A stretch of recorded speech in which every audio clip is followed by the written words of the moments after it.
నమస్కారం. నా పేరు శ్రీరామ్ శర్మ. ఏదైనా కోర్టు బెయిల్ ఇచ్చేటప్పుడు కండిషన్ పెడుతుంది. మీరు రెగ్యులర్గా పోలీస్ స్టేషన్కి వెళ్ళి సిగ్నేచర్ పెట్టాలి, లేకపోతే ఊరు వదిలి వెళ్ళకూడదు, వెళ్ళేటట్టుంటే పర్మిషన్ తీసుకుని వెళ్ళాలి అని ఇటువంటి కండిషన్ పడుతుంది. ఆ తర్వాత కంప్లైంట్ని బెదిరించకూడదు, సాక్షుల్ని బెదిరించకూడదని. అంతవరకు బాగానే ఉంది.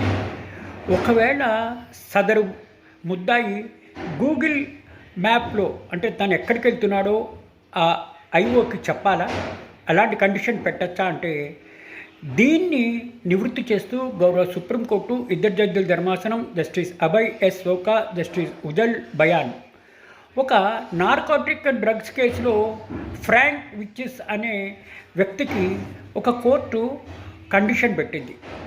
నువ్వు ఎక్కడికి వెళ్తున్నావో మీ ఇన్వెస్టిగేషన్ ఆఫీసర్కి గూగుల్ మ్యాప్ ద్వారా నువ్వు వేరబౌట్స్ చెప్పాలి, ఎక్కడికి వెళ్ళినా చెప్పాల్సిందే నీవు అని చెప్పేసి ఇట్లా డైరెక్షన్ ఇచ్చింది.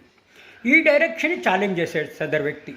ఇట్లా నా మూమెంట్స్ని కంట్రోల్ చేయడం ఏంటి, నేను ఎక్కడికి వెళ్తానో అని చెప్పాలంటున్నారు. ఇది ప్రాథమిక హక్కుకి భంగం వాటిల్లేటట్టుంది, ఫండమెంటల్ రైట్కి భంగం వాటిల్లేటట్టు అంటే ఇద్దరు జడ్జిల ధర్మాసనం justice Abhay S Oka, justice ఉజయ్ Bayan కరెక్టే. ఇట్లా మీ వేరేబౌట్స్ని చెప్పాల్సిన రూల్ ఏం లేదు, ఇట్లా చెప్పి ఎక్కడికి పోతున్నావు ఎక్కడున్నావు అని చెప్పి ఇన్ఫర్మేషన్ ఇచ్చే అవసరం లేదు. ఇట్లా అడిగితే ఇది ఫండమెంటల్ రైట్కి వాల్యుయేట్ చేస్తున్నట్టుగా ఉంటుంది, కాబట్టి ఇటువంటి కండిషన్ పెట్టడానికి వీలు లేదు అని చెప్పేసి గౌరవ సుప్రీంకోర్టు కింద కోర్టు ఇచ్చిన ఇటువంటి కండిషన్ని తప్పుపడుతూ సెటిసైడ్ చేసింది.